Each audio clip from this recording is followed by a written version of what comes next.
Bem-vindas e bem-vindos ao Drafters, o videocast que apresenta grandes conversas com gente inspiradora sobre temas urgentes. Eu sou a Aline Scherer, repórter do Projeto Draft, e aqui, como sempre, a gente fala sobre inovação e empreendedorismo. E o tema desse episódio é comunicação para as mudanças climáticas. Vamos conversar com a empreendedora social Camila Camilo.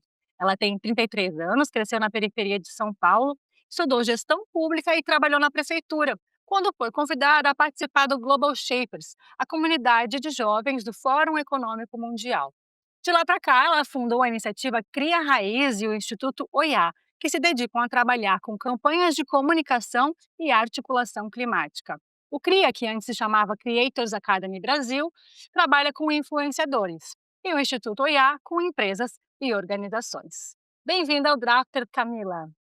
Aline, muito obrigada por me receber aqui, estou super feliz de participar com vocês. Camila, você se apresenta como uma conectora, uma construtora de pontes, uma pessoa que quer mudar o mundo uma conversa por vez. E se essa conversa for com alguém que pensa muito diferente de você, como por exemplo o atual presidente americano Donald Trump, como você se comportaria nesse encontro e o que você falaria? Bom, eu acredito que, especialmente pensando na figura do Trump, eu brinco que se ele topasse me dar um abraço maior de 10 segundos, eu tenho certeza que a gente conseguiria ter uma conversa pelo menos civilizada. E eu digo isso porque, para mim, é impossível que uma pessoa que se permita abraçar e sentir a outra pessoa não queira ficar necessariamente numa conversa, e não é uma conversa para concordar, mas é uma conversa pelo menos para ouvir o outro lado. O que eu tento praticar no meu dia a dia vai de encontro a convergir as ideias, então muito mais sobre o que eu e o outro concordamos, do que sobre o que a gente discorda e quem vai vencer a discussão. Não vou mentir para você que existem momentos em que os meus nervos são testados e que eu tenho vontade de vencer a discussão. Mas mesmo nesses momentos, eu tenho refletido cada vez mais que a saída é pra dentro mesmo, e que quando eu encontrar uma outra pessoa, eu me lembre que é só uma outra pessoa, sabe. Eh, Em tempos como o que a gente tá vivendo agora, é um desafio, eu não vou mentir, especialmente diante do negacionismo climático tão avançado, diante, de uma agenda anti-existência de grupos minorizados e etcétera. Então eu penso que se conflita com os meus princípios, com os meus valores, eu nem vou sentar na mesa. Eh, mas se a gente tá, de algum lugar, a necessidade por trás de como a gente se expressa é a vontade de que o mundo seja melhor, seja mais seguro, seja mais próspero, eu tento me preparar e estar disposta a conversar, não importa quem seja a outra pessoa do outro lado, porque eu também espero que alguém me dê uma chance de mostrar quem eu sou como pessoa, antes de simplesmente me julgar, né. Muito bem. Esses dias eu descobri uma consultora americana que fez um estudo para entender como deixar a comunicação sobre mudanças climáticas mais inclusiva, sobretudo para o público conservador.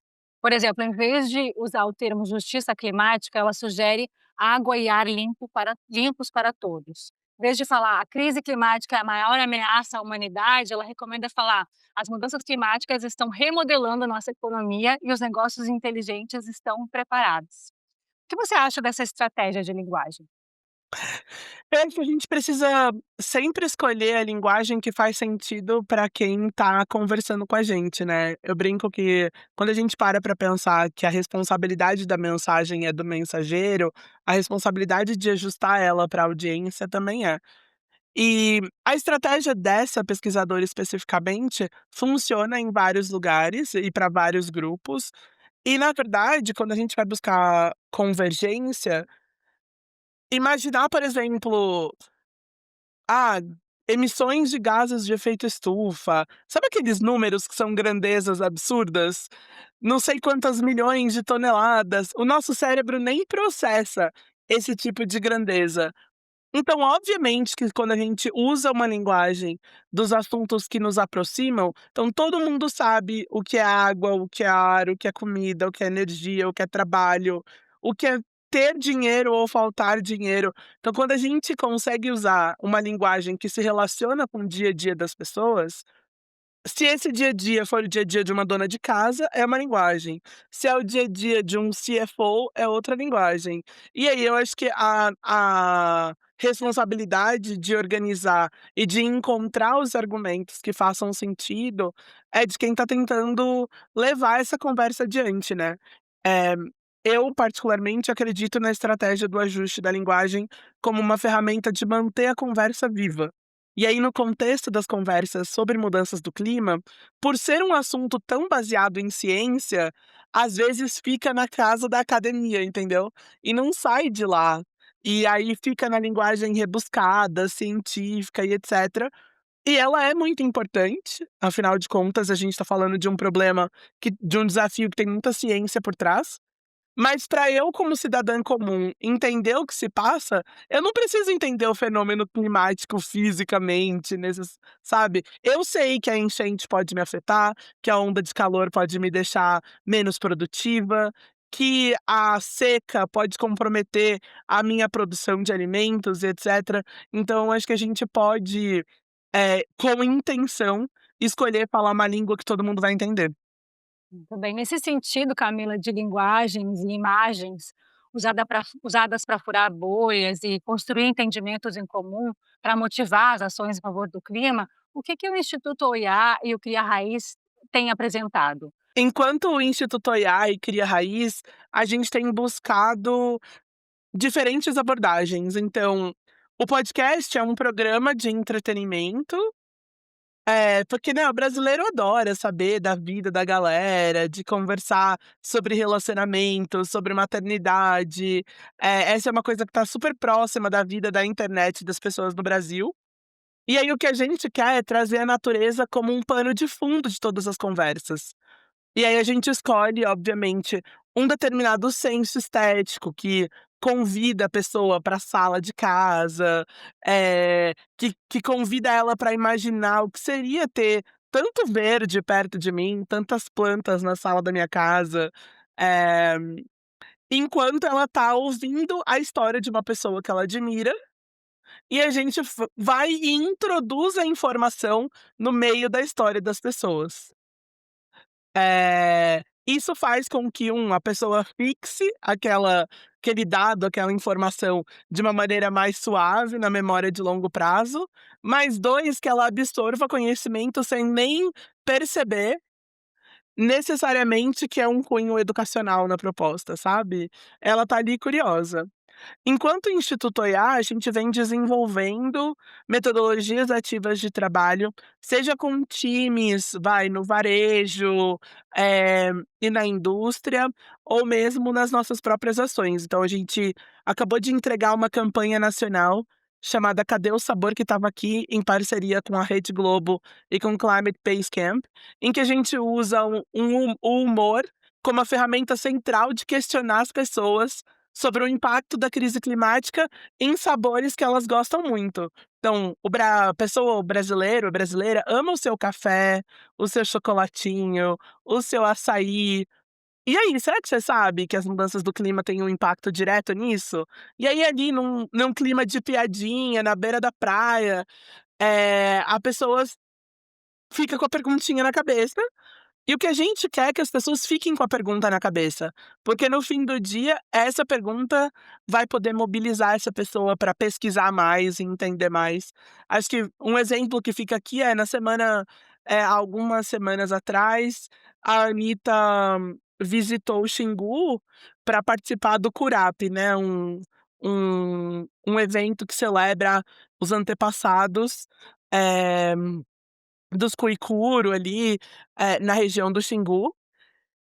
E só o fato dela ter ido pra lá, junto com o Luciano Huck, aumentou em mais de 6.200 vezes o volume de buscas sobre os indígenas no Google. Então, o fato de uma pessoa pública se manifestar sobre um determinado assunto, está diretamente ligado à curiosidade das pessoas de pesquisar isso na internet depois.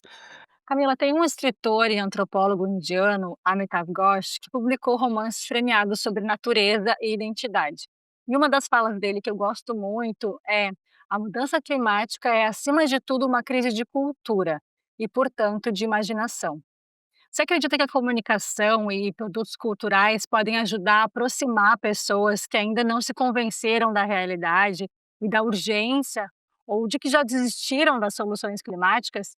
E que produtos culturais você imagina que podem ser eficazes? A cultura sempre na nossa história, quando a gente vai olhar a história recente, a história mais antiga, a cultura é parte dos drives de comportamento. A música, a dança, o teatro, o cinema, a própria literatura, eu acho que mais do que tudo na história da humanidade, a literatura foi muito importante, desde fomentar revoluções até garantir que se perpetuasse a existência do pensamento, né, que a gente pudesse navegar através do olhar da outra pessoa.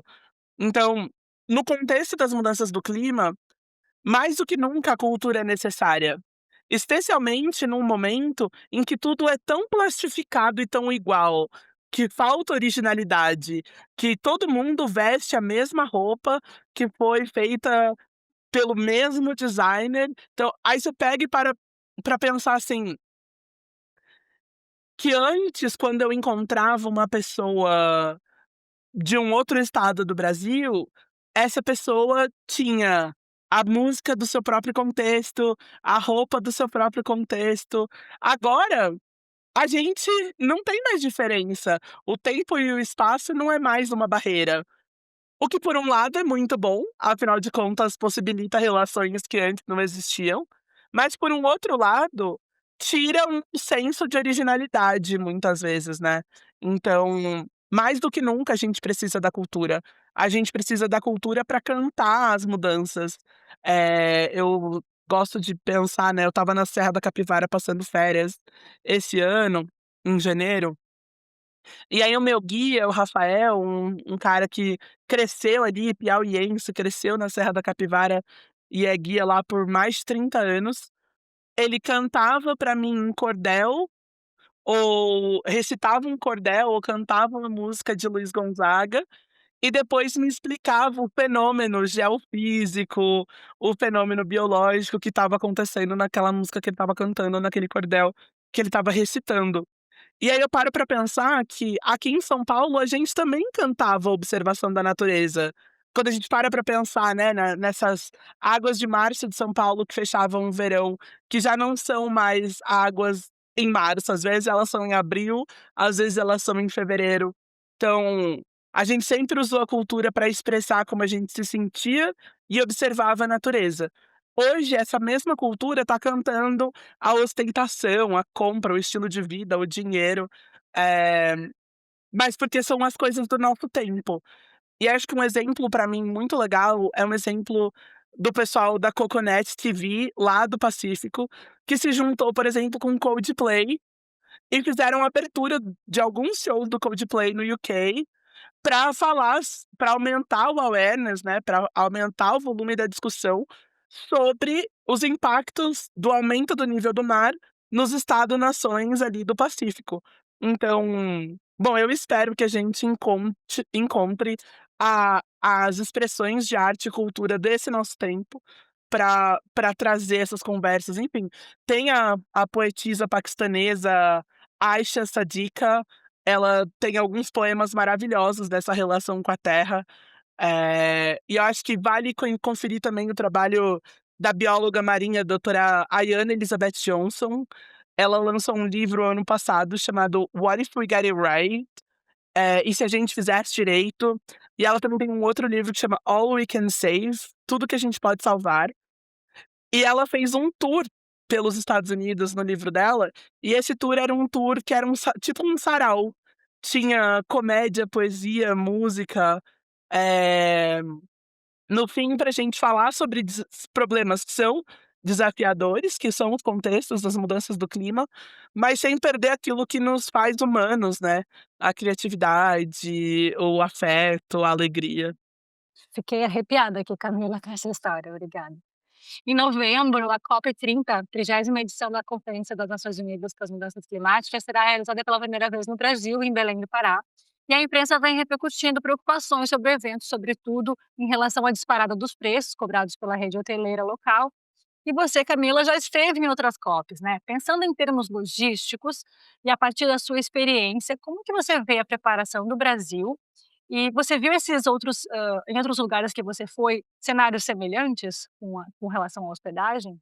Imagina que essa parte de hospedagem e acomodações sempre foi um desafio, porque é comum que as Nações Unidas escolham cidades não necessariamente muito óbvias, que não sejam, mega cidades para receberem esses eventos. Então, eu não estava lá, mas teve uma COP em Katowice, na Polônia. É uma cidadezinha super pequenininha no interiorzão da Polônia.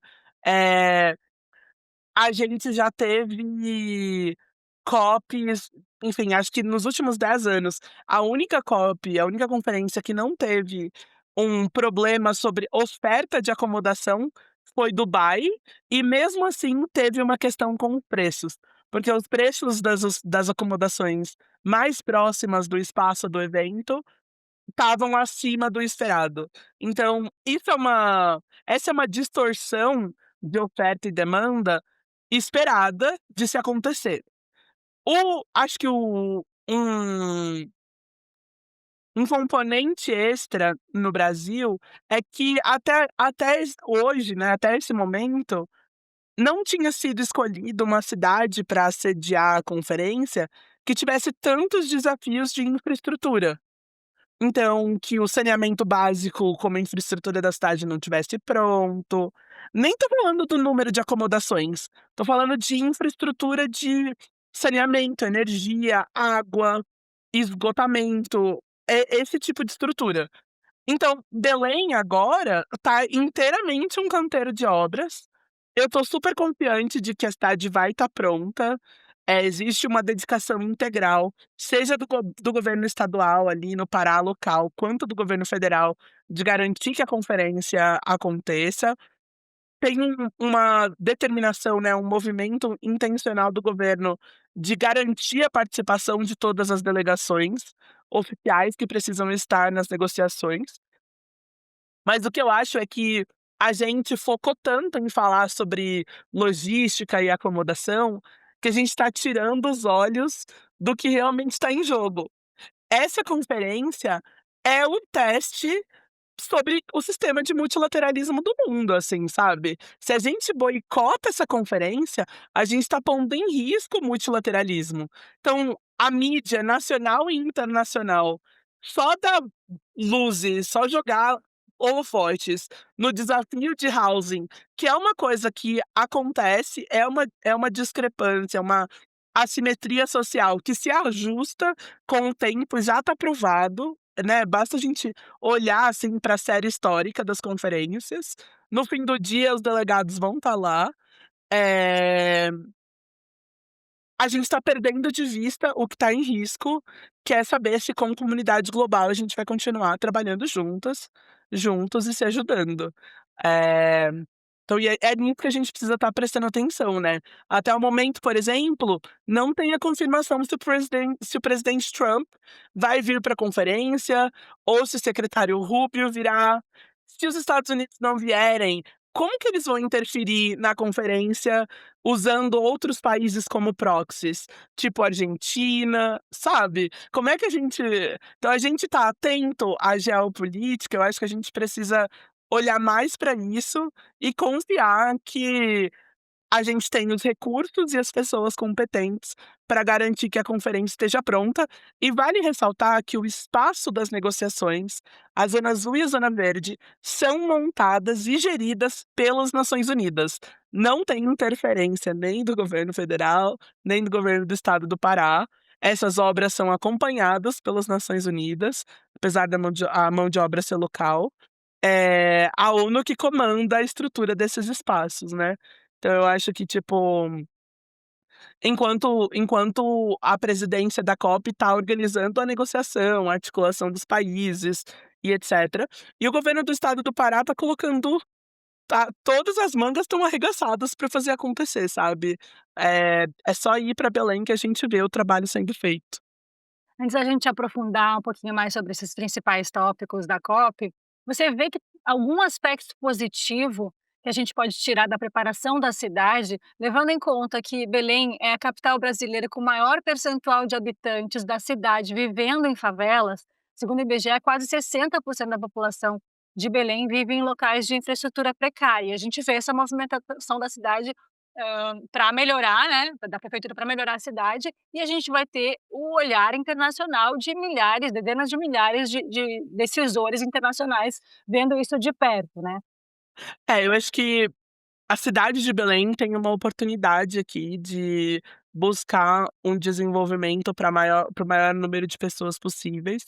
Existe na ponta uma insatisfação com como essas obras estão sendo feitas, a gente não pode também fechar os olhos para isso e pensar que algumas das decisões poderiam ser tomadas de outra maneira, a participação social poderia ter sido melhor. E ainda dá pra ser, né, porque as coisas ainda estão em movimento, mas eu acho que todo evento grande dá a oportunidade de uma nova cidade de melhorar a sua infraestrutura, né. E pensa que, assim, Belém não é exceção, para é muito díspare a forma de olhar, mas Paris acabou de receber os Jogos Olímpicos e também estava pronta faltando 4 meses para acontecer os jogos, né. Então eu acho que muitas vezes o nosso maior desafio é o desafio de acomodação dos interesses locais todos, e que eu acho que tá todo mundo tentando fazer da melhor maneira. Isso pede para que nós, enquanto brasileiros, ficamos de olho mesmo e vamos ali fiscalizar. No fim do dia é sim o nosso dinheiro sendo investido, e a gente tem que ficar de olho e apoiar, e não aceitar que coisas que, tipo, amplie as assimetrias sociais ao invés de reduzi-las, sejam postas em prática, assim, eu acho que esse é um pouquinho das coisas pra gente questionar na infraestrutura. Camila, para a gente ir fechando a conversa, como que você, o Instituto OIA e o Cria Raiz estão se preparando para a COP? E passado o evento, como é que vocês planejam impulsionar a agenda climática a partir do legado da COP? Massa. Bom, para nossa participação na COP, desde março desse ano, a gente está em parceria com uma família empreendedora local construindo um hostel para nos receber. Hostel esse que fica de legado para essa família, é um negócio dessa família que vai ficar. E com isso a gente vai ser possível para a gente acolher 30 ativistas de mais de 20 países, eh, são quase 25 organizações representadas na nossa casa, eh, e é uma casinha super bem localizada, a gente está literalmente a 15 minutos ali da onde fica a Zona Azul e a Zona Verde a pé. Essa foi a primeira parte, né, então a gente veio bem devagarinho trabalhando ali no dia a dia. Para a COP, a gente está em parceria com diversas organizações, então, nossa missão maior é impulsionar a participação de jovens na conferência. Então, em parceria com o Instituto Aruman, lá de Manaus, a gente está treinando e capacitando 10 meninas que estão fazendo um documentário sobre adaptação climática e a vida delas nas as comunidades ribeirinhas que elas vivem, a chegarem na COP, exibirem o teaser do filme que elas estão produzindo. A gente está em parceria com a organização We Are Family Foundation, que foi fundada pelo músico Nile Rodgers, que vai, né, tipo, impulsionar ali o que eles chamam de Youth Clause, ou a cláusula da juventude dentro do Acordo de Paris. Então, de fato, como é que a gente considera que o Acordo de Paris leva em consideração as futuras gerações e a juventude. A gente vai estar cobrindo a conferência, né, as 2 semanas de conferência nas nossas redes sociais e nas redes sociais dos nossos parceiros também.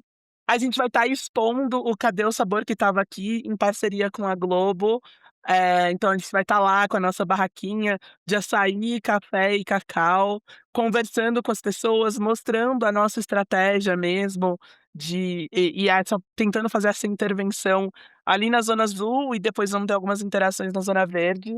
Mas em suma, assim, a nossa parceria com várias organizações, então, com o Youth Negotiators Academy, a gente vai estar fazendo parte da formação deles, do engajamento desses jovens negociadores, pra gente tudo que a gente conseguir engajar com outras organizações que já estão ali presentes, amplifica a nossa voz, as demandas da sociedade civil e, claro, né, apoiando os encontros da Cúpula dos Povos, que vai acontecer, ali da Free Zone, que está sendo organizada pela Juventude do Pará, ali, então estamos bem focado em fortalecer tudo que for local e também que for organizado por povos tradicionais.